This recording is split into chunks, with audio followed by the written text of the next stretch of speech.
বৃহস্পতিবার পবিত্র রাতে কেউ যদি এই দোয়াটি 100 বার পরে কোনো দিন পৃথিবীর কোনো মানুষের কাছে তার হাত পাততে হবে না। পৃথিবীর সব কিছু তার পায়ের নিচে আল্লাহ হাজির করে দিবেন। দারিদ্রতা থেকে মুক্তি দান করবেন, বিপদ আপদ থেকে মুক্তি দান করবেন, তার সম্মানকে সুউচ্চতা দান করবেন, অসুস্থতা থেকে দূরে রাখবেন।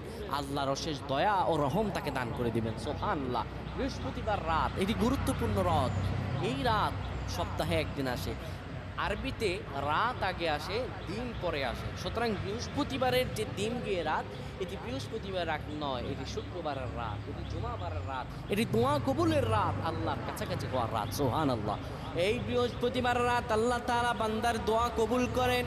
কেউ যদি বৃহস্পতিবার রাতে ঈশা নামাজের পরে পবিত্র হয়ে ইয়া হাইয়ু ইয়া হাইয়ু ইয়া হাইয়ু ইয়া রফিয়ু ইয়া রফিয়ু ইয়া রফিয়ু এই দোয়াগুলো পড়তে পারে 100 বার, আল্লাহ রাব্বুল আলামিন তার